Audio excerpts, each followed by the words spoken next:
All we do is drop that hot shit. We are not live. Coming through. Go ahead, Eddie. You better come up out them pockets, cause the rent is due. And if you really wanna hold it down and represent the crew, honk your horn 2 times, bro. Let them know how we do. I hear them niggas out here plotting on me. Y'all know what it do. And them bitches that be riding with them, they can get it too. Hit that horn 2 times for them, but you ain't Devin Miles. Got you running the Dr. Lee spray, they changing up the style. Make it hard for you to breathe and everybody on your label.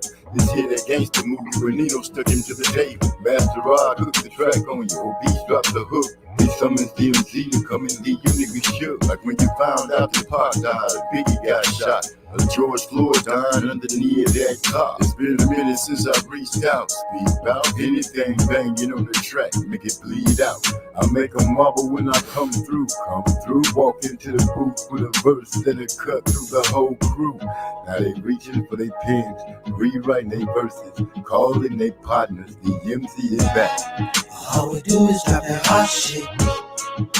Yeah, we coming through. You better come up out them pockets, cause the rent is due. And if you really wanna hold it down and represent the crew, honk your horn 2 times, bro.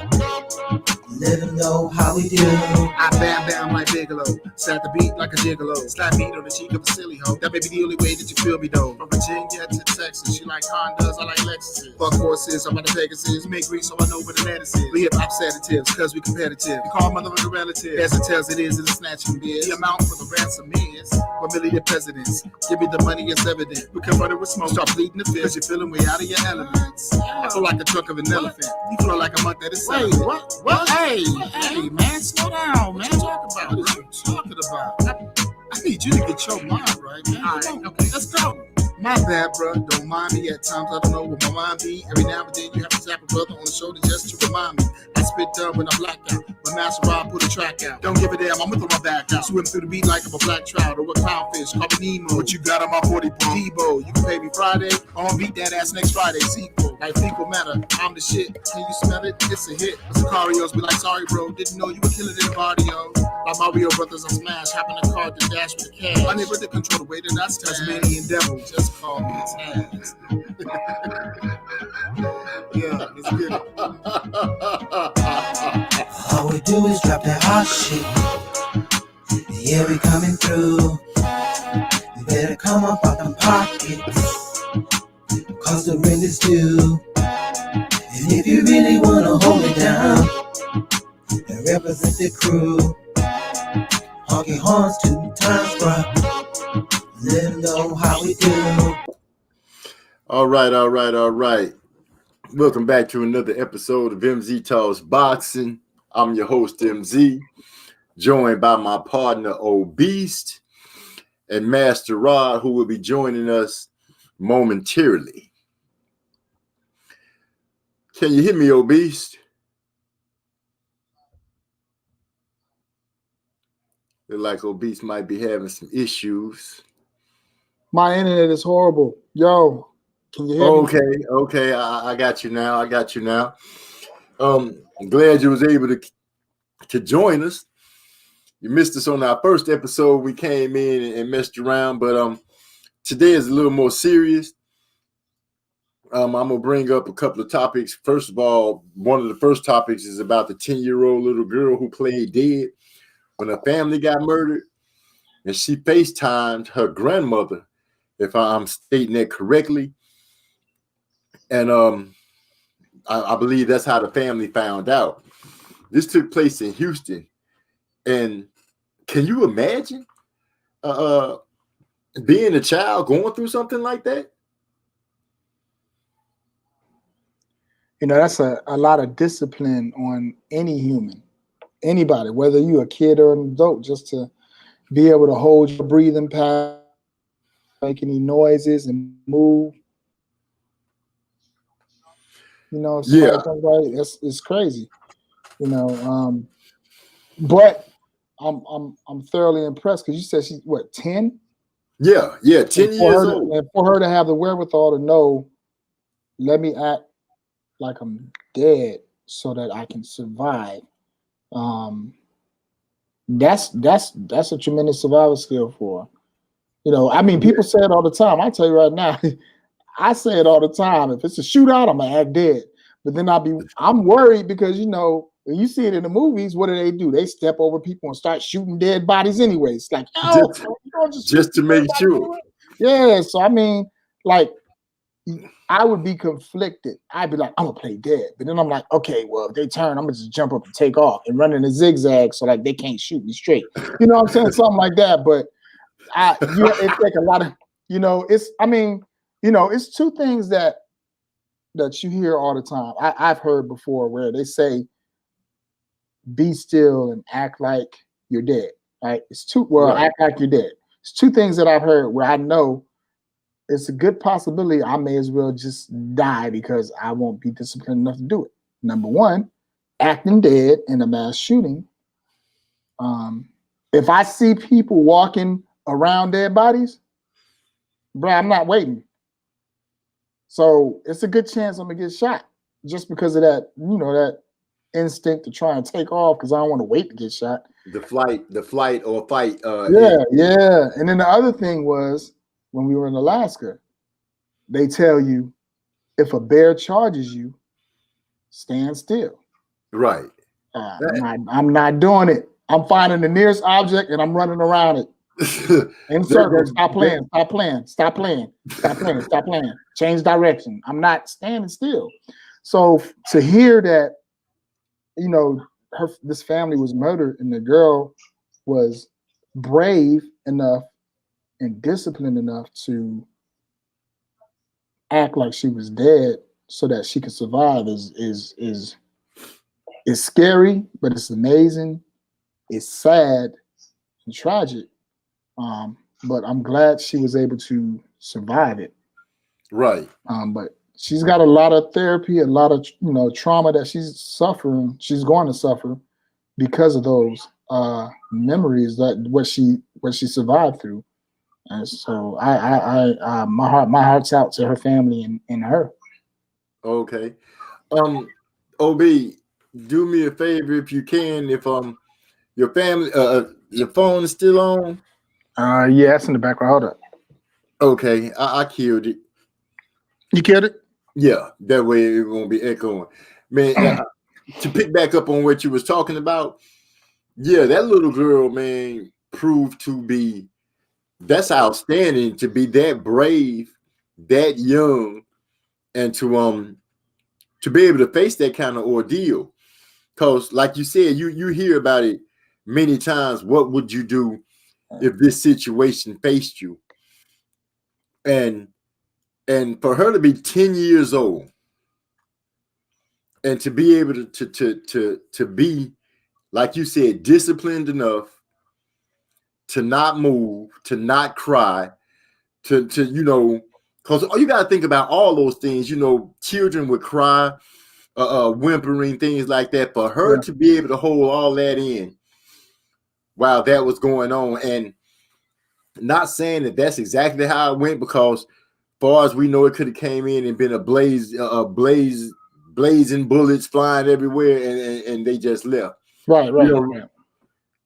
I'm just going by what was reported, and when they reported it, they said that this little 10-year-old girl FaceTimed her grandmother and survived that ordeal. To me, that's amazing. That reminds me of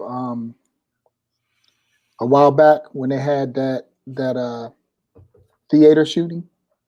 Right. And they had the I believe the man that survived, and I may be incorrect, I may have heard it, how you hear it from one person, it changes to the next person, changes, but last I recall hearing was where it was a couple and they were playing dead. And I think the guy was walking around shooting bodies, and he ended up, his wife and him, or his girl and him, something like that, were alive, and the guy walked over and shot her. They was playing dead. I don't think he knew that she was. I think they was just, going through making sure bodies are dead, or I don't see whatever. Making sure no witnesses was left right. alive, probably. Now I'm not 100% accurate. It was a while ago, but that I do recall hearing something along those lines, and it's scary, man, because you never know what to expect, and you never know how you're going to react in those situations, right? Like, okay, if a shooting happens in general, right? Right. Most people say, "Oh, hit the ground," but most people's instincts are to flee the scene. Exactly. So for her to just boom dropping that dead, that's speaking a lot. Now the question is if that's something that she was taught, she learned, or if it was just kind of like instinct, spontaneous instinct. You know what I mean? Because you don't really. I mean, I've always heard if somebody's shooting, drop to the ground, because if you run, you can get caught by a stray. Right. And it's easy to say until you're in that situation. Right. Just like if a bear is charging me and I see it coming, and I think, I'm just saying, bro, if they tell you to stand still, and this is what they tell you: if you stand still, the bear's going to charge you, it's going to knock you over. And then it might come back and snatch you up by the seat of your pants and shake you around a little bit like a rag doll, but you just play dead. And then it's going to drop you, and then it's going to just make sure you're okay. But like, what if the bear is hungry that day? You chewed up, I guess. Yeah, now I done gave him a free opportunity to just eat me when he could at least put in some work. Like, nah, I ain't doing it, man. I ain't doing it. So it's on real talk. That instinct that she had as a 10-year-old is very impressive, and it's unfortunate that she had to apply it or put it into action. I don't know. People nowadays just don't have a regard for humanity. They really don't. We're killing people over nonsense. These mass shootings. Somebody funny, huh?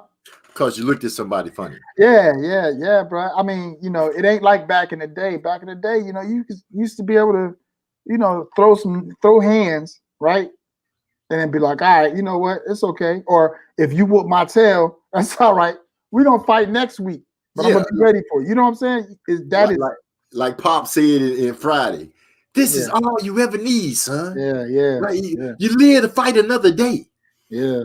I'm super proud of this. I'm sorry. Go ahead. I'm super proud of this little girl, man. Yeah. To hear a story like that is saddening on one hand, but then it swells you with pride on another that a child was able to survive something like that. Yeah. So it's like a reluctant pride because it's still people that died. So you don't want that to be overlooked and overshadowed, but at the same time, there's like a glimmer of hope and light to shine on that situation because there was a survivor. But that's like a catch-22, man. That's a hard situation. That's a hard situation, man. Yeah, it is. But hats off to that young lady, man.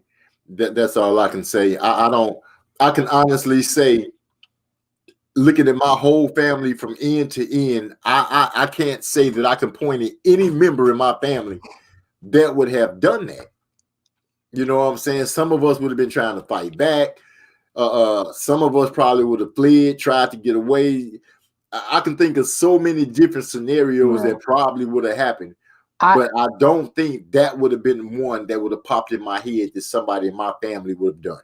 I never tested my kids that way. I tested them with the flea. Okay.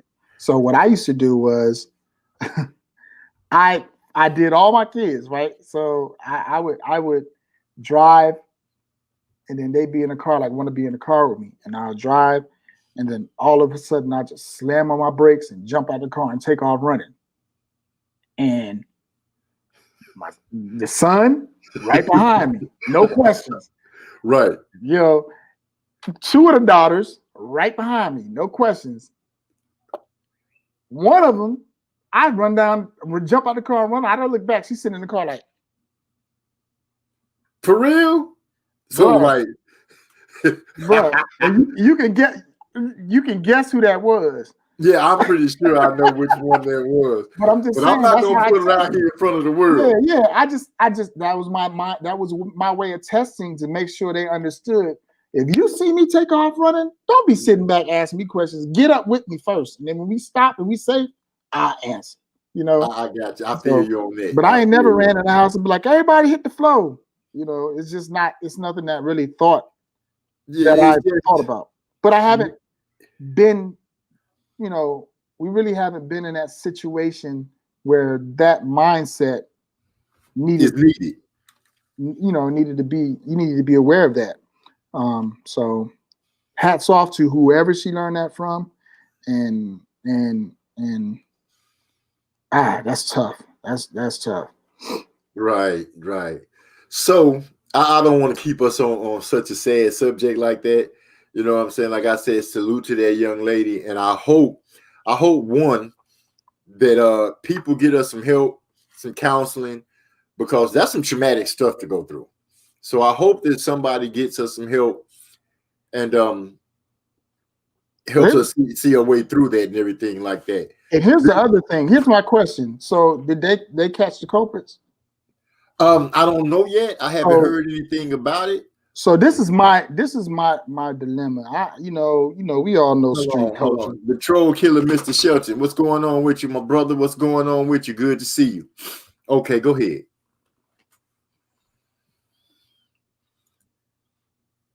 That's on you. It's on you, Obese. I was just, when they come in, I try to say hello, let them know that we recognize them being in the house. Yeah, the only dilemma that I have with that whole situation, if the culprits haven't been caught, is our society's mindset as a whole of, that snitch joint. Don't snitch, right?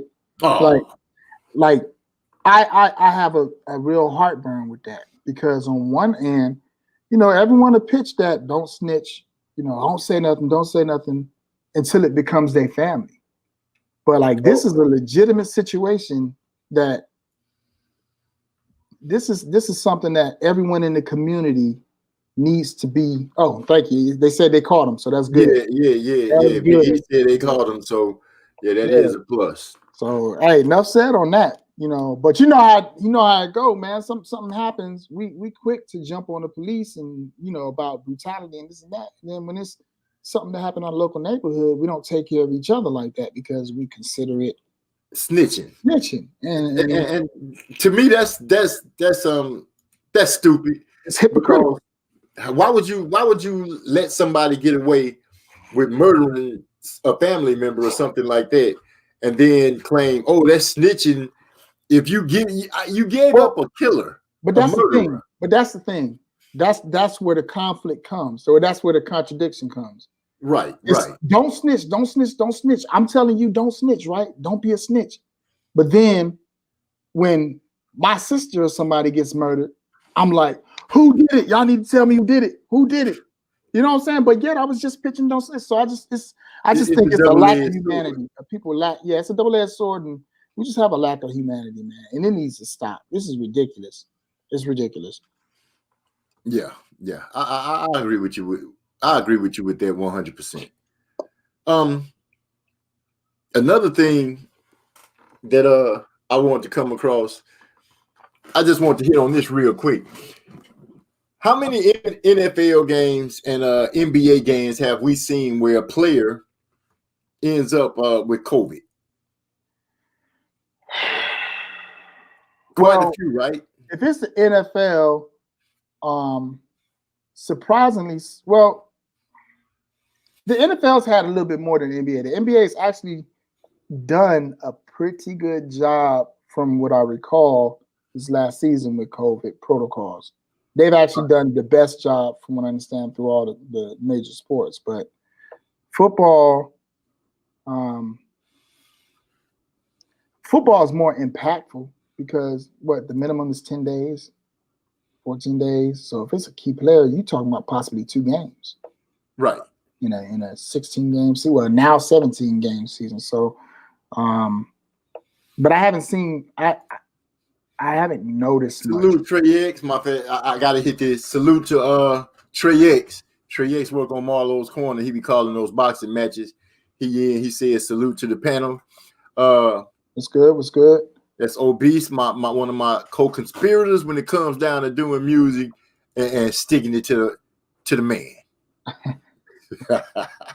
So now that you're saying that football is a contact sport with the COVID and stuff like that, and in basketball they did pretty good in their cases. But if you notice, in football and basketball, they end up back in the on the field or on the court quite quick. Right. You know what I'm saying? It almost seemed like in 2 weeks. But then you got these fighters, Teofimo Lopez, Tyson Fury, who was the latest victim of COVID. And I have to say the air quotes because I don't want to call somebody a lie. And they ended up really sick. Right. But by basketball and football being able to put their product back on the shelf so quick with a turnaround of COVID, it just makes you wonder with these fighters, why does it take them 2-3 months? Well, so let me say this. We just had the most recent COVID situation, Chris Paul. Chris Paul just had, he was diagnosed, so he missed 2 games, right? The typical protocol for it used to, the standard was 14 days, and then it dropped down to 10 days supposedly, based off of your symptoms and your follow-up. Now you have these rapid tests and so forth. And I believe you go on the protocol, of course, if you're exposed or you show symptoms, right? Or if you've been around, if you've been around somebody that had it. Right. So depending on when you get it, it should not take you more than the time that you were allotted off to recover. So my point is, let's say they tell you, you know what, we're going to put you in COVID protocol for 10 days. You need, if you're showing symptoms, right? Whatever. Right.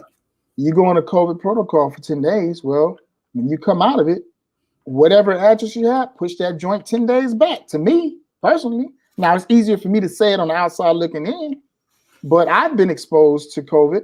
My daughter had it. Right. So I'm talking to somebody that's got firsthand knowledge. Right. And now I was fortunate, we were fortunate because we didn't have any symptoms. My daughter did. She had muscle soreness and a cough and stuffy nose and headaches. Right. But even after she went through her COVID, like I was exposed, but she had it. And She finished hers. And once she went through and cleared her test, she was back on the volleyball court, wearing a mask and participating. Right. So and I'm a witness to seeing her play. Right. And she was right back at it with no problem. Right. So when you look at these professional athletes who have money to pay for what they need, the medicines, whatever it is, because in order to take care of themselves, and these are supposedly highly tuned athletes. You know what I'm saying? They're supposed to be professional and on point in every aspect of the game. And the reason I'm speaking on it in boxing, because like I said, you got 2 fighters, well known. Tyson Fury is one of them. Teofimo Lopez is another one. There are different reasons and rumors swirling around of why these guys might have claimed to have caught corona. One for not selling tickets, one for not being quite prepared and ready to fight. Right. I can accept those excuses, but they're just excuses, and who wants to hear that? You know what I'm saying? A lot of people lost a lot of money on this Wilder Fury fight that's supposed to be in 2 weeks. You had people that reserved hotels, reserved flights, took off of work, all kind of things that for the average working man or woman that wants to go see that fight, it's not that easy to be able to just go to your boss and be like, hey, I'm trying to be off on this day so I can go to a fight. Not to mention, if you already purchased airline tickets, you got to pay hundreds of dollars to reroute them if you even able to do that. Some places that, depending on how they purchase tickets, some of these deals, you get the hotel and the plane ticket and they're non-refundable. You know, you can Right. only move them to another date and stuff like that. So it's a lot of money lost, a lot of revenue lost for something that is either not true Or or is could be legitimate, but could have been avoided. Now, here's my question. Okay, so off these bikers, they right. were, I'm assuming they were exposed or they Well, tested positive. well, from what I understand, I don't know how Teofimo Lopez supposedly caught it from his camp, but listening to Tyson Fury's dad, he said that a sparring partner brought it to camp and infected everybody. But get note on this, Bob Arum, who happens to be Tyson Fury's promoter here in the States, he said that Tyson Fury and his camp had been fully vaccinated, as well as Deontay Wilder and his camp. Which means they should recover sooner. Well, the thing is, not only that, go ahead. They're like an anomaly to have caught the COVID after being vaccinated, because I remember hearing a report that, yeah, some people could catch COVID, but the chances after you've been vaccinated are a lot slimmer. So think about Tyson Fury and other people in his camp are supposedly infected with this coronavirus, which is quite strange, because that's a whole bunch of anomalies in one camp.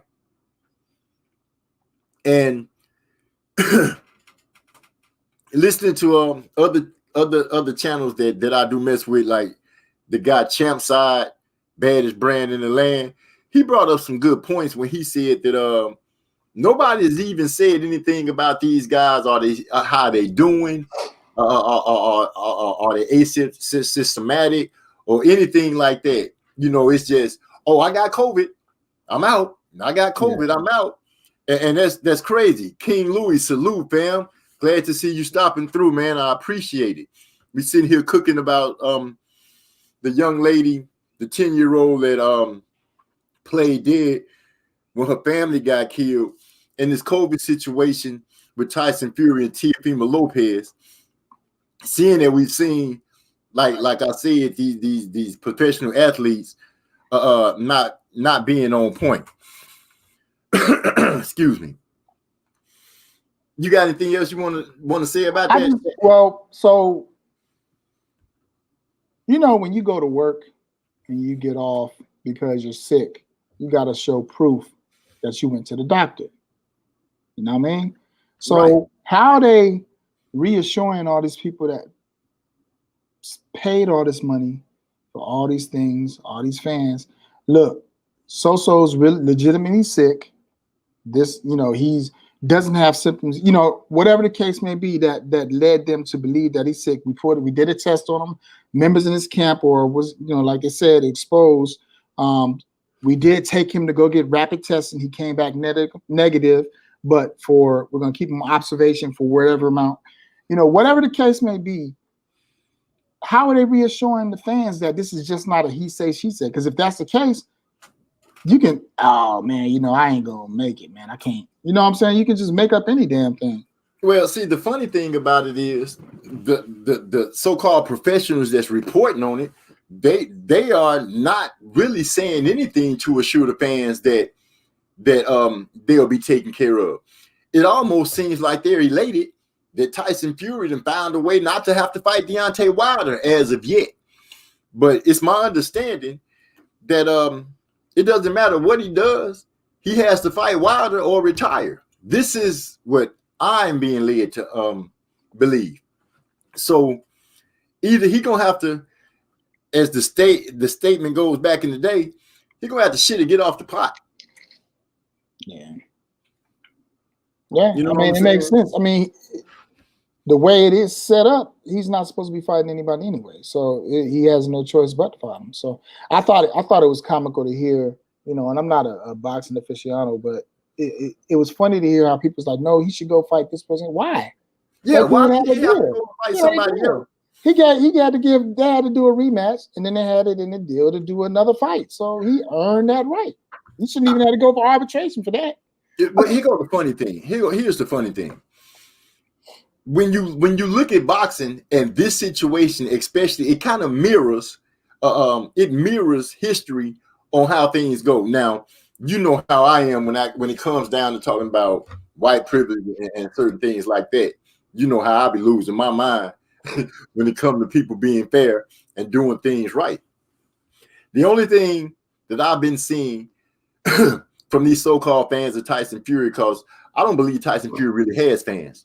I just believe Deontay Wilder has a bunch of haters. And you would be surprised at how many times I've had to deal with somebody that thinks because they come on to my channel and say, oh, all you blacks are just mad because a white boy beat your so-called champion in Black History Month. And I'm like, dude, what kind of person does it take to come up with that kind of way of thinking unless you already a fucked up individual? Excuse my French, but that's just how I feel about it. I don't give a damn that they fought and Wilder lost on Black History. What I care about is that a motherfucker cheated. People can see all this negativity and craziness, and then they pretend like it didn't happen. But I'm not going to even harp on that because that's not the important part. The important thing is if Tyson Fury is sick, speedy recoveries. If he's not sick, then I hope you do get sick with a stomach virus and have the flying shits for about 2 weeks. That's just me, you know. The splatter, the splatter. Yeah, the splats, or whatever you want to call it. Hershey squirts. The Hershey squirts. I hope your ass got constipated and bubble guts at the same time. All right. So right now, you got all these people that lost money. Yep. And right now, nobody knows if because these hotels, the hotels are gonna try to hold your money. The airline don't want to give you money back. They're not trying to give money back on certain things like that, especially if they try to claim that, oh, you went past a certain amount of time, so you need to use this ticket. Yo, I you know what? I'm tell you, I'm the type of person, man. I'm always looking at the bullshit aspect of it. We got vehicles fixed over here, and after we got the vehicles fixed, all of a sudden something else broke. So my mindset was, man, I bet you the fucking mechanic fucked up this so that they can bring this truck back. So in my mind, when I hear that, oh, all of a sudden this fighter got COVID and it's 2 weeks before the fight, it feels like Derek Bailey, salute to you, people. And it feels like, oh, I'm not ready for this fight. So you know what? I know how I can extend some time. I got COVID. So we don't have the weekend. That's like, even though that might not be the situation, I'm not even saying that's a situation. But like me, I'm like the yeah right person. Like, I'm sick with COVID. Yeah, right. Yeah, exactly. I'm with you on that. That's just part, I think. The funny part about that is Tyson Fury had just did a interview where he was talking about how he had been training and what I did to Deontay Wilder the first time. I only did that on 5 weeks training, but now I've had, I think he said something like 19 weeks or something like that to keep training, and he gonna go through Wilder like a truck running over a human being. Funny thing about that is, if you that prepared, what the problem is? You know what I'm saying? Yeah. What is it? 10 days off so not hard for you to step up to this man. Right. But if you're that prepared and you get diagnosed with COVID, 10 days off should not derail what you prepped for at all. You ever thought, if this is how I look at it? You did so much damage in the second fight. And you know what I'm saying? You had an anomaly of a performance. A performance so good that you said that you couldn't repeat this performance if there was more than one Tyson Fury in the ring going against Deontay Wilder this fight coming up. His daddy did an interview where the man was damn near pleading with his son to not fight Deontay Wilder. Don't take this fight. Throw the belt away. Come back to the UK. Let's strategize. Let's try to figure this out. A lot of confidence. His own trainer, Sugar Hill. Oh, Tyson Fury is a one-punch knockout artist now. Well, how would you know that if you haven't knocked out anybody with one punch? We've never seen that. Yeah. Have you knocked out somebody in sparring while you're getting ready to fight Deontay Wilder now? Because if you have, I'm sure somebody would have been like, oh, Tyson Fury is beating up sparring partners left and right. That is not something they would be hiding. I ain't heard nothing about no sparring partners going Nothing. out of his camp. The only thing we have been seeing is Tyson Fury did an interview with a black eye and swole lip and you know, some damages that look like he been sparring, getting beat up on. I don't, you know, it's so much. And then boxing, when I look at it, I see racism, and I don't want to be that guy, but I'm going to be that guy. I see racism running through it. Let's just check this out. We got Jermell Charlo. Jermell has 3 belts at 154 pounds. He's getting ready to fight for Undisputed down the street at the AT&T Center on the 17th, right? The major media outlets aren't talking about him or bigging him up like that. Clarissa Shields, the most decorated boxer to date. This young lady has done it all. 2-time gold medalist in the Olympics. She's undisputed in 2 weight classes. And what do? They turn around and I think her name's Katie Taylor. They pick a white girl who hasn't done as much as Clarissa Shields and rank her like as she's the best female boxer out. That's crazy. Now you got Devin the Dream Haney, who was the WBC champion, and Lomachenko. He had been given this franchise belt, same thing that Canelo Alvarez received, which is supposed to be in just the destination. It's like a trophy. It's like a big ups because you done did so much for the sport of boxing. Nobody's supposed to be able to fight you and take this belt. But Canelo Alvarez don't even need it because he's not even at 160 pounds anymore. He didn't fight Jermell Charlo. He won't fight Demetrius Andrade. You know, those 2 fighters I can say for sure have been trying to get him in the ring, and he just refuses to go. Teofimo Lopez wins the franchise belt, which was supposed to be not supposed to be able to be done. He wins this belt, and then all of a sudden the narrative changes from Devin Haney having the real belt to Devin Haney's belt becoming secondary and Teofimo Lopez becoming undisputed. So it looks like to me, and it's just me, this is my opinion, as humble as it might be, that they're trying to get them some champions that's not as dark as I am. No. And that's just being real.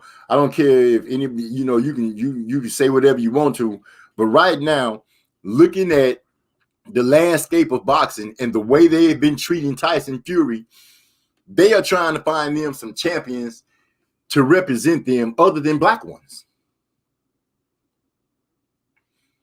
That's just the fact of it. You know, these black champions and these black fighters aren't getting the love and the respect that they should be getting. They just not.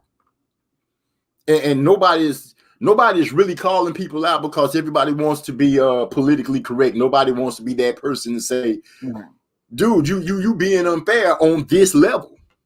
And you are. You know what I'm saying? If it's wrong, it's wrong. And that's just the logistics of it. I love boxing, man. And I used to love football and basketball the same way. But then when you sit back and you look at the history of it, you say, all these so-called great athletes from back in the day, how great are they when everybody wasn't competing? When you start letting everybody compete, then we find out that you weren't so great after all. Right. You was only great because you was competing against inferior talent or people that's not on your level. You know, that's the concept of that's like being an adult but dominating on a court full of youth. You know what I'm saying? You're out there bullying these youth. But now when you're playing against these athletes that are the same caliber, you know, actually, I guess the best analogy would be college. You know, you have these colleges that they recruit the best players. So their whole team of 5-star recruits and this and that, and they're dominating, beating up on these other teams. And then when you get to the NFL, it doesn't translate over as well because everyone is a professional at their job. Another good example is the Olympics back in the day, because America was sending their college kids to the Olympics, and everybody else was sending their professional athletes. Right. And we was getting our asses whooped all the time. And we didn't even out the board until they put the dream team together. Yeah, they put and when you see what happened then, we went over there and destroyed everybody. Yeah. So what do you feel about, I know you probably haven't been paying attention to it, but I also wanted to touch on Rachel Nichols and her statements about Maria, I believe it's Maria Taylor for the NBA Finals. You know, Rachel Nichols pretty much ran her mouth because she thought the camera was off and the microphone was off, and she let anger cause her mouth to say what her heart really felt. Right. And she stated to no small point that Maria only got the job with ESPN to do the finals because she's black. And I had touched on that slightly because I was like, well, name a job that people hold, white people, because that's mostly what we be talking about when it comes to black and white, Mexican and white, whatever. Name a job that they hold that they not holding that because of that. You know what I'm saying? For you to jump up and say, oh, she only got that job because she's black. And then you got all these people trying to stand up for Rachel Nichols. And, well, I know Rachel Nichols, and I don't believe that she felt like that. Look, she said it. You know what she said. And you know what? I wonder if the psychology behind her statement for that was because of all the things going on with the Black Lives Matter movement and this and that, and she's feeling like the NBA is catering to African Americans, you know, with everything that's going on. But I mean, at the end of the day, it don't matter. It doesn't matter, you know. At some point, okay, I can look at it like this. For all she knows, the executives could have been already had this on their mind to put Maria on there, and they probably gonna have them to share the segments for the NBA Finals. Right. She doesn't know that. You know, she doesn't know the facts. She's frustrated about. Or maybe they felt like, hey, let's try a new face and freshen up what we already got out there. Maybe we can get the audience to tune in a little better on that. Right. It could have been that. Or maybe it could have been just time for you to get your ass out the way and let somebody new step in. Right. And then it's insulting. It's insulting to Maria, her intelligence and her capability. Exactly. Now, obviously, she has to be qualified enough to do it, because I don't think the NBA has enough. I think they're not clueless to the point where they're going to say, you know what, let's put an inexperienced, incapable individual out there because she's black and we want to go ahead and cater to the black community. She had to be qualified in every way, shape, and form. It just happens that she's black. So I mean, like you heard slight feedback when they had the I think it was the NFL game. I agree with that. That was a setup within Smart Recorder. Yeah, I agree with that. And a lot of that stuff is. A lot of people hear that and they're like, oh. Yeah, but she said something that was quite telling. She was like, the first thing they teach you is don't become, she's a reporter. She's a journalist. First thing they teach you is don't become the story. Right. In this time, day and age, how could you let yourself be caught up and saying something that's insensitive? That's not actually within your strong, tight-knit circle. You're gonna sit there and run your mouth around a camera and a microphone and think that it's gonna turn out okay. And you know what? That's why it's so much going on in this day and age, because this is a day and age of the smartphone, baby. Back in the day, had we had smartphones, oh boy, Boy, can you imagine some of Hey, I mean, people was already getting in trouble with the little mini cassette tape recorders. You know what I'm saying? So just imagine. Just Dude. imagine. Exactly. But you know what? That's right. I agree with What's up, it being a Don setup. Big Mix in the house. I agree with that being a setup, and of course she wouldn't have recorded herself saying it, but there's always somebody in the cut trying. It might be somebody that can't stand her. It's like, oh, she in here fussing. Hold on, let me record this just in case she says something. Right. And she slipped. You supposed to be on your P's and Q's at your place of business. If you're gonna talk that mess, talk it when you get home behind closed doors with people that you trust 1,000%. Period. Right. And you like, hey, you remember Key and Peele? And I said, you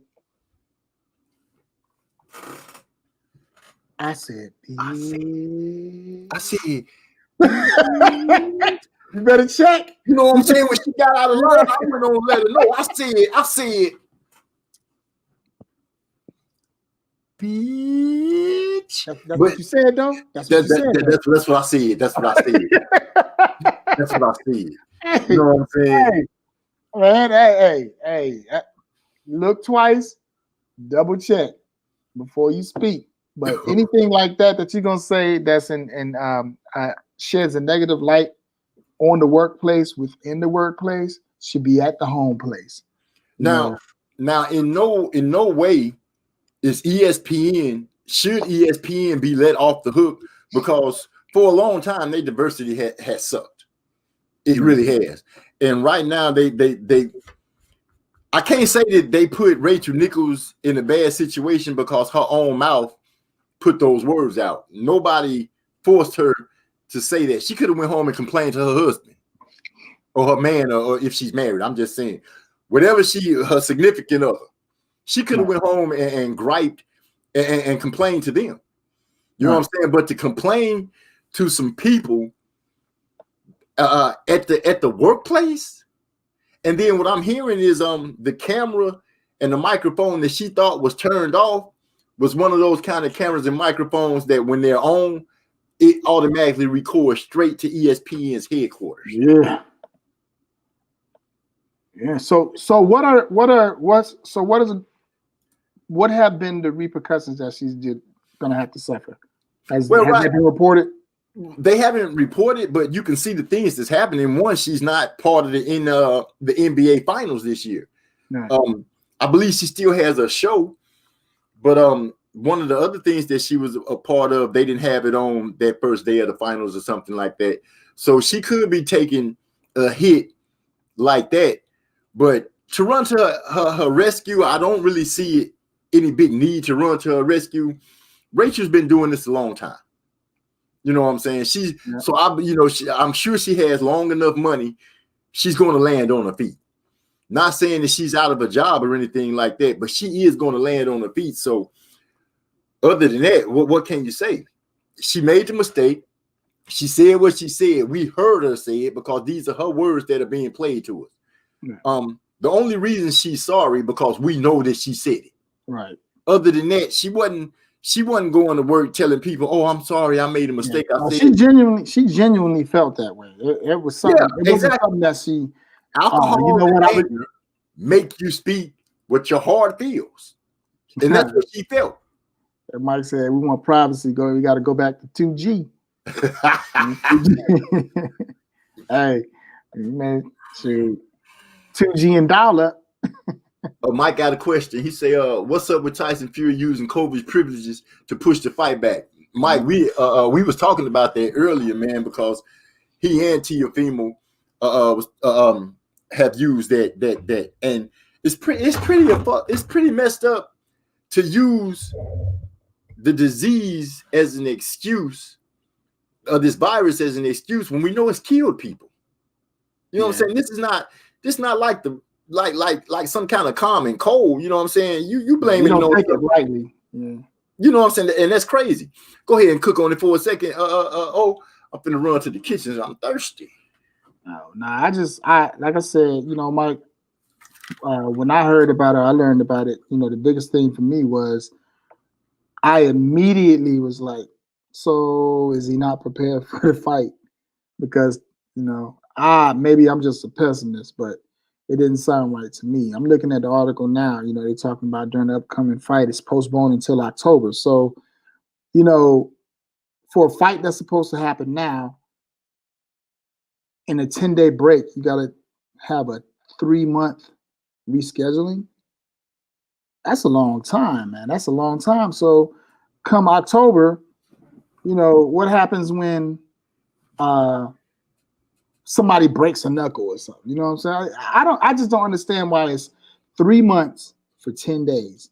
Damn, when you're looking at professional athletes like Chris Paul get COVID or supposedly be exposed to it and return to the NBA Finals after missing 2 games. Exactly. It doesn't make sense why the length. But it don't add up. And boxing is already, it already takes forever to schedule some of these fights. And you turn around and you wait all this time, and now you're gonna push it back another 3 months. I just need the justification on why it has to be 3 months. Salute Marlowe's Corner in the house. Appreciate you from stopping by, man. Appreciate you. Also, what's up to the Sharp Shank? Appreciate you from stepping in, my player. Good to see you all. So, Shank said 3 months is forever to prepare for a fight. Yeah. We're not gonna have a whole new look. Let me tell you, by then he could find him a double to fight for him. Look, it's October. Really? Did you say a double? Yeah, man. This makes no sense. Why this dude needs 3 months to recover from 10 days off. It makes plenty sense if you're running from an ass whooping. Well, that's true. That's true. But if you're gonna talk all that shit, you should be ready. I'm gonna tell you what I think caught him off guard. They thought that because Deontay Wilder took such a bashing in that second fight, regardless if you think he cheated or not, you know what I'm saying? They figured that Deontay Wilder would be broken. And right now they looking at this dude and they listening to this dude talk about he want revenge, and they seeing him working. That's a whole nother monster to deal with. Now imagine, just say you cheated and you cheated. Right. And all of a sudden this dude that you went in the ring with is looking at you like, bitch, you cheated me. Now you beat him up, but you couldn't put him down. And now he's extra motivated because you cheated him. And now he's got you in a situation where everybody's looking at you like, dude, you might have cheated. Now everybody's paying attention to every move you make, and they're scrutinizing everything you do. Do you think you really want to go face that dude again? Nah, but I don't think you really wanted to face him any of the other times. Let me say this. I think right, Dontrell. I think they cheated too. What's 3 months gonna? So here's the thing, man. 3 months, right? He can look for a different way to cheat. Well, that's true. That's really the only thing, because here at the end of the day, you are what you are. You can't really change much of anything from what you would have done 3 months prior. If you're 45 years old, right? Mm-hmm. You're 45 years old and you playing rec ball basketball, right? And you don't look like you've never ever been able to dunk. And you could tell someone who used to be able to dunk by the way they lay up the ball or they jump. It is pointless for you to say, man, I used to dunk back in the day when I used to play ball, right? I used to be an assist leader was on a day. So what I'm saying is, how much is he going to change in 3 months from his arsenal? Not much, but like you said, with the exception of if he's going to try and find a new way to take an advantage of whatever the case may be. But it don't take 3 months. So at the end of the day, if you're out of it for 10 days, 3 months is not needed to recover for that 10 days. The only thing that's going to kill you in that 10 days is you might need to recondition a little bit, but your punch ain't gonna change. Your boxing strategy ain't gonna change. Your waist ain't gonna change. Not in no damn 10 days. Dude, you see his waist? His waist look like mine right now. Oh my gosh, dude, I'm not gonna even go there and put you out there like that. You can say what you want. He helped me decide about the gym. I'm looking at it right now. I got it open with the face off. Look at this joker. He should have just kept a wife beater on or something. Oh, let me ask the chat something real quick. Say, man, what y'all think about the fight coming up with Charlo and Castano? How many people plan on tuning in, and who y'all picking to win? Let me know in the chat. Charlo versus Castano. That's next week. Next week. Yeah, that's next week. Next week, down the street from the house, man. We can literally just walk down there and be like, "Hey, we at the fight, y'all." Is it at the AT&T Center? Yes, it's gonna be at the AT&T Center. You gonna go? I had plans to, but I got to see how things going because I also want to make sure that I have my plans right to try to go to see Wilder. I really want to see him break that dude ribs up, punch his face in. Let's go get 2 scratch tickets. What? Go get 2 scratch tickets. What's that? You talking about like the lot of boys stuff? Yeah, man. I see you trying to see Wilder, man. We get a scratch ticket. If I hit, you can use it. It'd be like the both of ours. It'd just be in your pocket. Oh no, I ain't playing that. I feel you, Sharp Shank. He might be trying to play chess right now, but I don't see Wilder's. I don't see his anger or rage subsiding until he either one gets in the ring with him or retire. And even him retiring, I don't think that's going to ever kindle the fire in his feelings for the way he feels about Fury. So when Fury return, if however it goes, I think that dude in trouble. Yeah, I can't foresee him.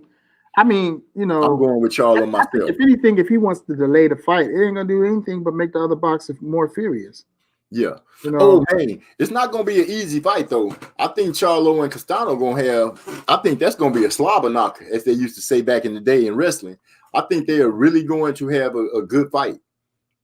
I think Castano is gonna be coming to put hands on Charlo, and vice versa. I just hope Charlo is totally and ready and fully prepared. I think that loss that he took against Tony Harrison put that situation where he don't want to feel that feeling anymore. So we might see the best Charlo that we ever seen in this fight coming up.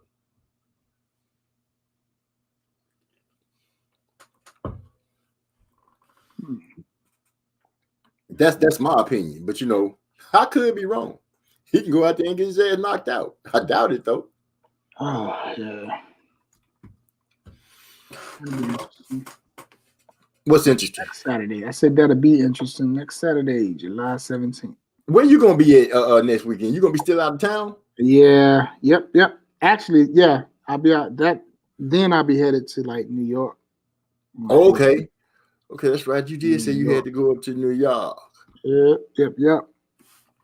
Long Island. Concrete jungle. See, I don't know how is what dreams are made of. Yeah. Okay. I just want to ride the subway so I can see the craziness one good time. One good time, not two, just one good time. Okay, go on down there, go on, have your fun. Get on the subway. But you gonna do some street performing too? Hell no, I'm gonna sit right there quiet so I'll become a victim. I ain't just watching, man. Go on out there and get a little street performance in, man. Let those people see that you got a little street performance in ya. Nah, I'm gonna go around looking for Spider-Man and shit. Go enjoy it right quick. Get back to work, but so I'll be in New York, so I'll be able to watch this here in Connecticut when it happens. Oh, the fight? Yeah, the Charlo fight. Yep. Okay. And who you going with? Bro, I'm a casual boxer. Nah. Okay, casual. Casual. Or I not mean, casual. I haven't seen Castano fight, so I mean, I've seen Charlo, so it'd be nice to see him pick it up. But I just want to see the fight, honestly. Well, if I had to guess, I'm pretty sure that this will be a good fight. This will be a good fight. Yeah. Oh man, McGregor got knocked out again already. Oh, he's fighting. Oh, what's his name? Come on, You on the live, man. Biggie, are you for real, man? Don't tell me McGregor got put out already. Come on, man.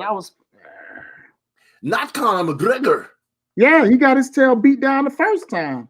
Not Mr. Who the fuck is this guy? Not him. I like seeing him get knocked out, man. I like seeing him get his ass Damn it, I beat miss too. it. Now the When question is Khabib he going to be boy, humble again? That's the question. Is he going to be humble again like he was last time? Because he got his ass knocked into some humility. He was like, oh, he's a great fighter. It's easy to be level-headed after you get that ass whooped, but oh man. Oh, that's not right, man. That's not right. That's not right having us on here. He talking about he just playing. See? You know what? Man. You know what? Somebody. Hey, hold on. Is the fight on yet? Wait a minute. I gotta use the bathroom. Hold on. No. The main event haven't started yet. Oh, okay. Sharp Shane. You say Spence versus Pacquiao? Man, I'm riding with Spence. And the only reason I'm going with Spence because Spence is a dog, man. He's a beast. Pacquiao is too.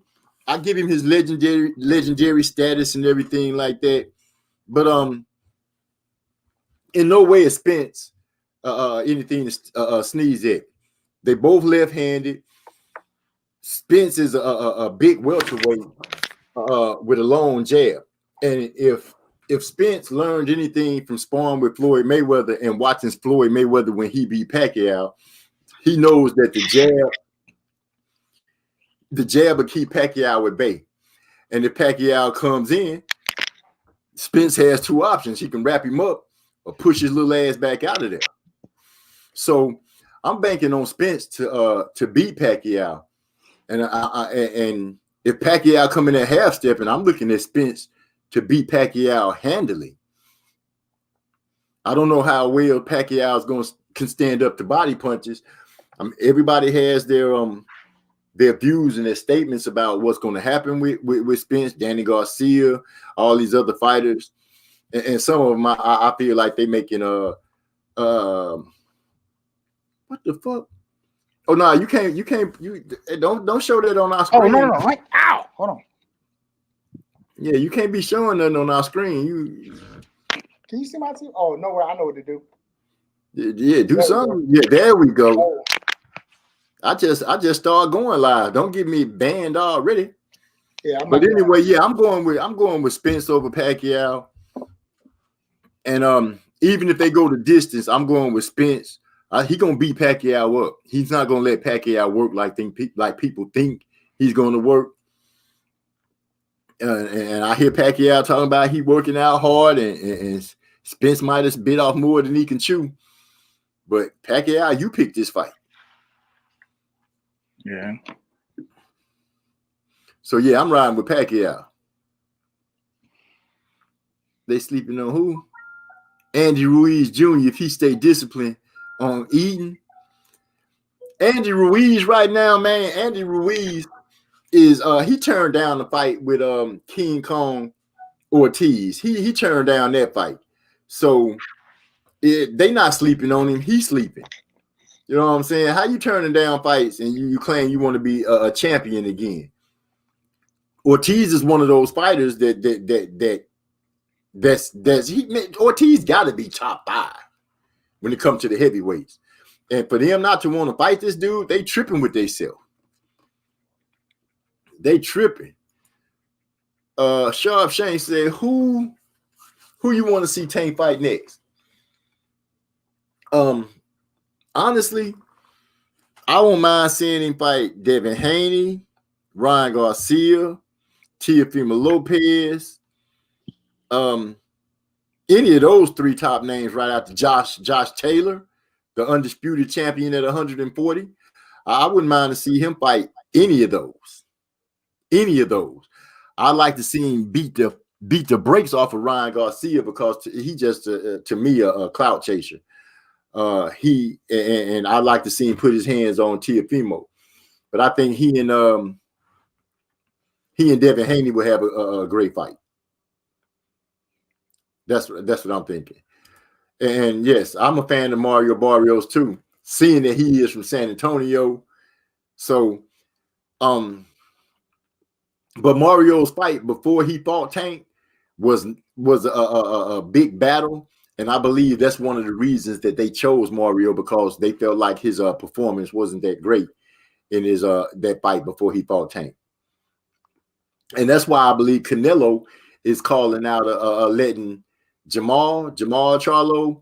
That's why Canelo is starting to say, "Oh, your time is coming now," because Jamal didn't look that great in his last fight. And Canelo always goes after the ones that seem like they didn't have a good performance, or he'll fight somebody that just came off of a loss, or something like that. So we'll have to see, because Mr. Computer Raw, they raised the limits for somebody to have Computer Raw. If people talking about the safety in boxing, they want these fighters to be safe. Why would you raise the limit of a banned substance that you can have in your system? And this Computer Raw, where they say, "Oh, that's because the Mexican cows be having it in them." Well, you a millionaire, motherfucker. Stop buying that bad meat. You know what I'm saying? Straight up. You got all that money. Why you buying bad meat? It's true. That's true. You want to support small market farms, man. Whatever. So, what do you feel about what was it? It was something I had to ask you about, man. You had brought it up to me earlier. I can't even remember what the subject was. What are you talking about? The Springer?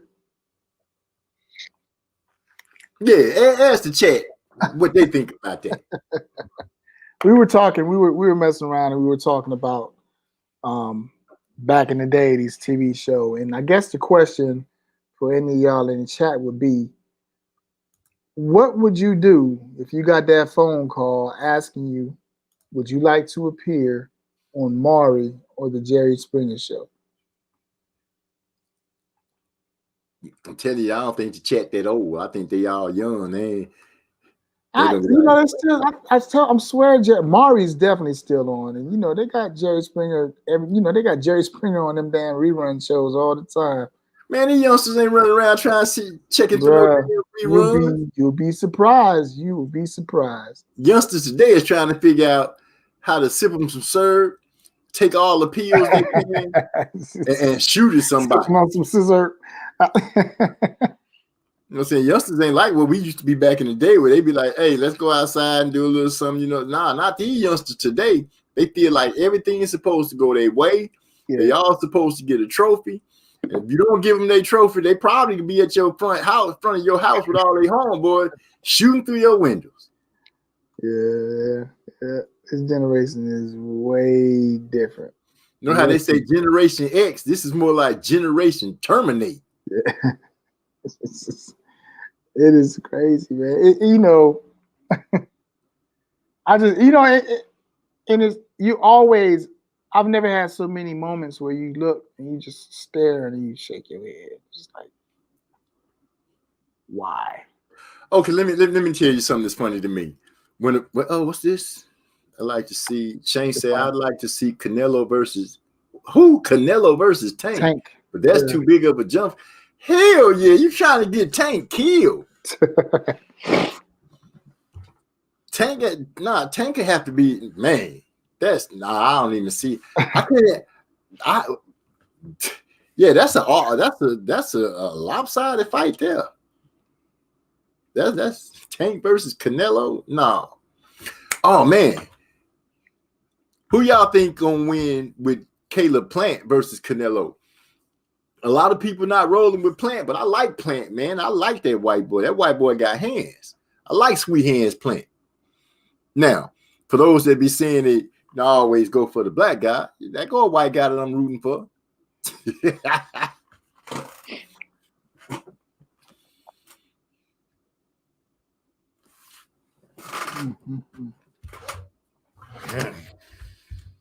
What happened to Mr. Rod there? Master Rod, man, I don't know what happened. To be honest with you, I don't know. You might have to call your little brother and see if he's still okay. Oh.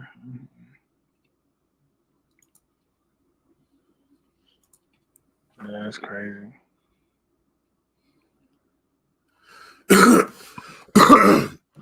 So I think the McGregor Poirier fight is about to start. Oh yeah? Yeah. Well, shoot. Give me some blow by blow on it. I will. Oh, you know what? I think now would be a good time for me But they to got go. the undercard, so it looks like it's gonna be the undercard right now. So it's Chris Martino versus Sean O'Malley. So it's the undercard that's starting. It's the actual, because you know all the prelims were going right now. So now it's on the pay-per-view card. Sean O'Malley? Yeah. Like I can't even, what would be a I'm trying to think of an accent for Sean O'Malley. I'm drawing. That's what I'm thinking. Just stop. It's like I see a leprechaun. like a leprechaun. Yeah, like Lucky Charms accent. Oh, okay. Well, I don't even know how that worked because Lucky Charms didn't even sound right. The magically delicious. Yeah, I'm about to fuck all that up. They're gonna be out here shooting at me talking about, look at him, racist, prejudice. Don't even do it. Next thing you start hearing knocking at the door. Oh well, look who's back. Huh? You spoke about him out in the beam. Spoke him up, and look who shows up. Look like he's sitting at a desk in school. Yeah, doesn't it? Look like his ass got put on punishment. Like you in class. Just cooling it. You good, bro? There goes somebody else trying to put Canelo and Tank in the ring together. Y'all stop that, man. Y'all quit picking on Tank like that. Quit trying to have him fight Canelo. The #1 pound for pound fighter in the world. Canelo Alvarez. Wow. That bullshit. Canelo a good fighter, but the way I look at it, anybody that's ever been caught cheating or taking enhancing drugs to make them better, I cannot give you full credibility on anything you do when it comes to competing in competition. That's just me. Nigga, Rob, what is that, a mic in your hand? Yes, sir, it is. I thought you was holding up like a drink advertising. I didn't know you. Boy, Shit, I'm glad you said drink.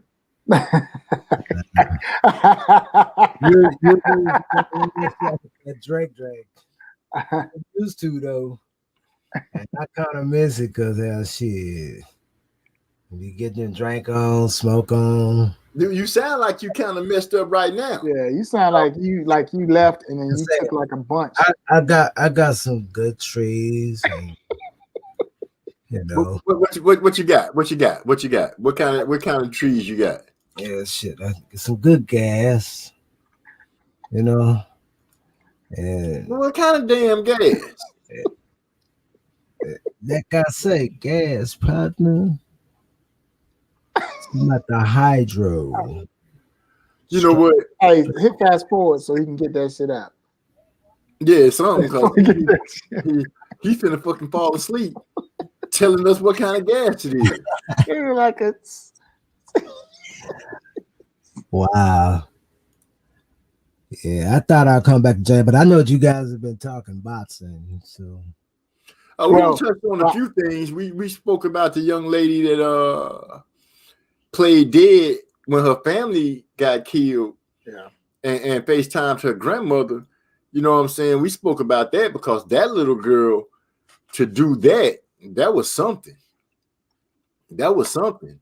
And then we touched on the fact about the COVID situation with Tyson Fury and Teofimo Lopez, NFL players and NBA players. We spoke about Rachel Nicholson. Speaking of Maria Taylor, I believe that's her name. claiming that she got the job because she was black. You know, nonsense like that. Great topics. They are right, but you know, it is what it is. We had a couple of partners to come through and holler at us. Beauty of it all. Yeah. So for those of you that don't know, if you ever want to hear a fight called, you should go over to Marlowe's Corner, listen to Trey X call the fight, put it on your TV or your computer screen and pull them up. Let Trey X call that fight, man. And you'll see, you'll really enjoy listening to that dude call the fight. We're gonna is that who's calling the fight when I was over your crib? Yes, that's him. Yeah. He go hard, don't he? I felt like I was sitting right at the ring getting spit on because he was in there. He was going hard with it. Yeah, yes. Definitely entertaining. Very entertaining. So, you know, I always try to give him his big ups and let people know if you want to check out a good ass, you want to hear somebody call a fight like you paid big money, he the one to listen to. At least that's what I've heard and seen so far.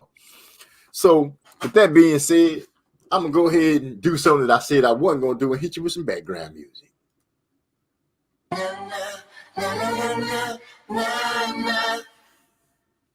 Now, I don't know if you can hear that. Can you hear that? Yep. 100.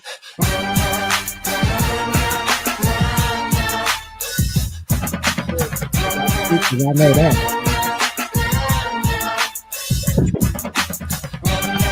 All the time, baby. We're going to call it like it is. We're going to go ahead and tell the truth when it comes down to speaking the truth.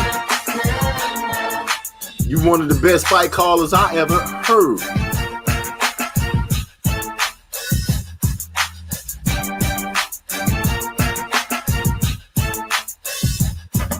Here, let me show you.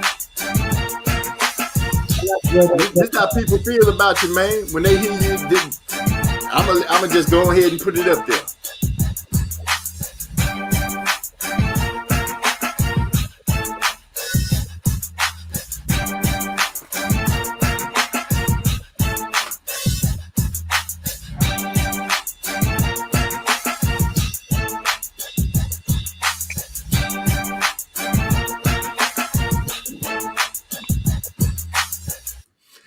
We call that nah haters. That's coming off of what we've been working on in the studio. Every once in a while, when you come and hang out with us here on MZ Talks Boxing on Tuesdays, come mess with us on Tuesdays for Tuesday night conversation. We're gonna have some topics that we're gonna hit through. We're gonna hit you with a couple of tracks. Some might be instrumentals.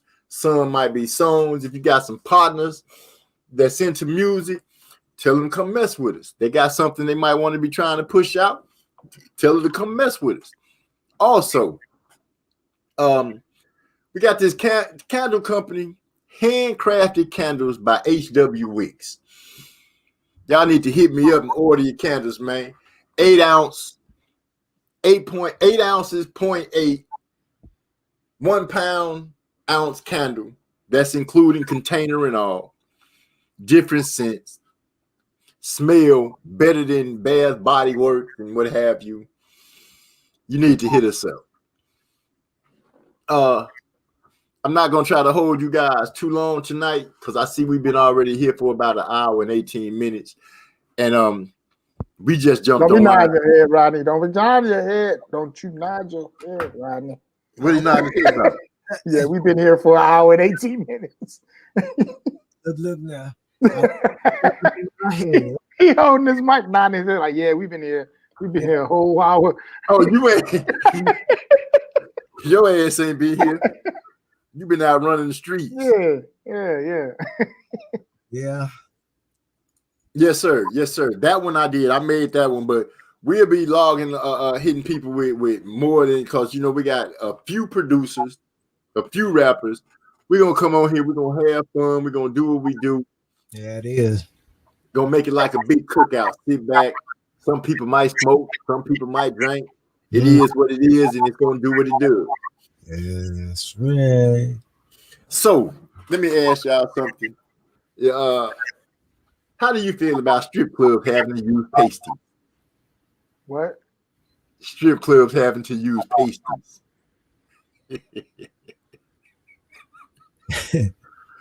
Pasties. That's a requirement?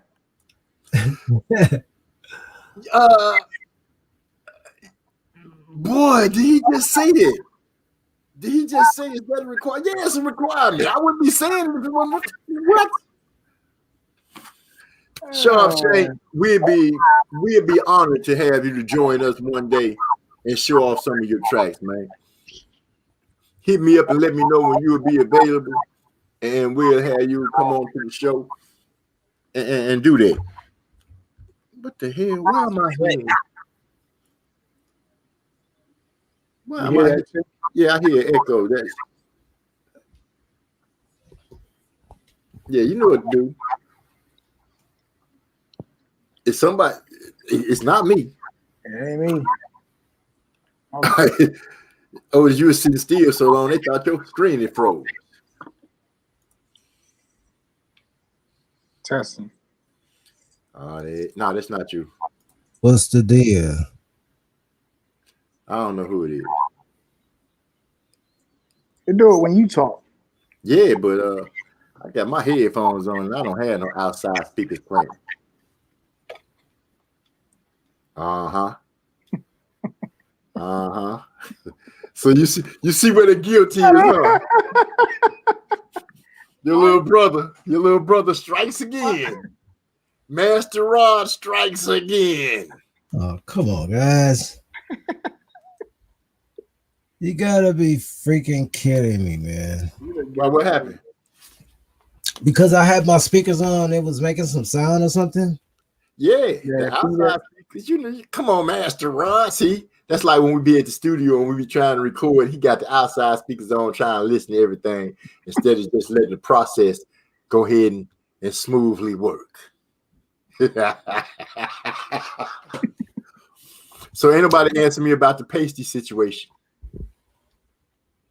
I don't know. I don't go to strip clubs. Since when? Last time I legit went to a strip club.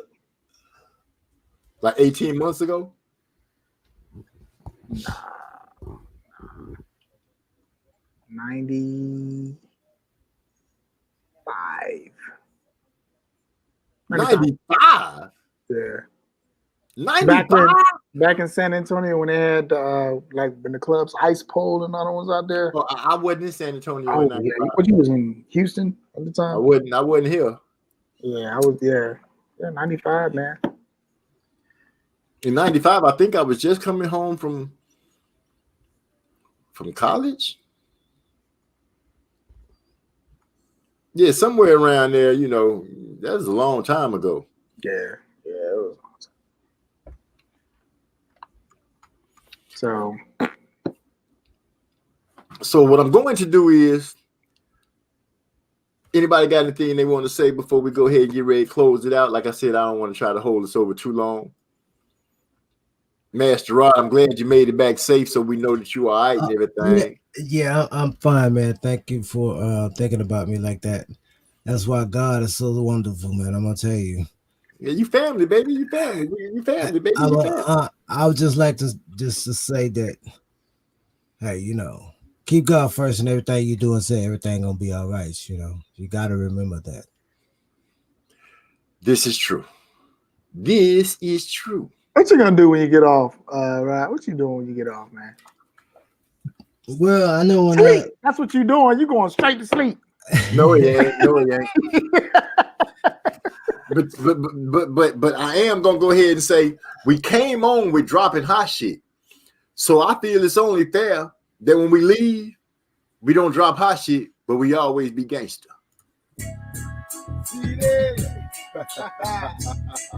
Always be gangster.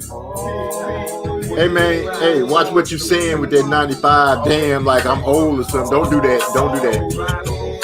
Don't do that. Don't do that, Big Mix. That's not cool, baby. Yeah, 95.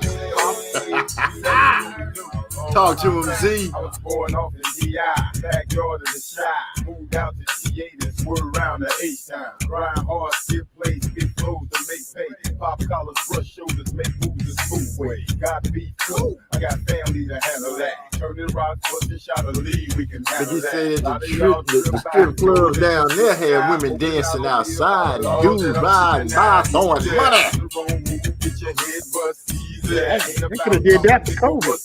Rough dog, kingpin, labels I roll with. Real ass nigga. Was that during That COVID? bitch I'm flowing. Yeah. Even sick, I'm gonna shine like a bright star. Rolling a Uzi, pull me a tight star. Stop on a dime, gang brain on a dime. Blazer sweet here, track still flame on time. It is still flame on time. And I love the way that harmony going.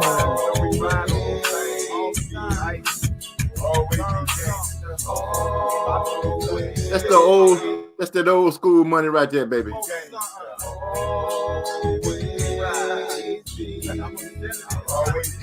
Huh. I'd rather chase tracks. You spend more money like that. Make money like that. If you're scared, you don't get paid. And a broke nigga don't get laid. Unless she a whole damn Z, man. I ain't come to make friends. I just come to stack in your shadow, stand in your face with that fake ass grin. I'm gonna keep dipping grain, blazing up sweet, watching twins as they fall as I creep through the street. We keep it alive around here, baby. Y'all got to do what we do. But dead in the street, 20 inches you roll on, that's what I hold on. You cross the line, I'ma be the one to roll home. the deck should have showed some respect. I'ma leave you with your life, but you won't see shit. Plus you can't hear shit. I ain't worried about a payback, cause they can't move shit. I ain't worried about a payback, cause they can't move shit. I'll always be gangsta. Always be gangsta. I'm the type of out there, always should out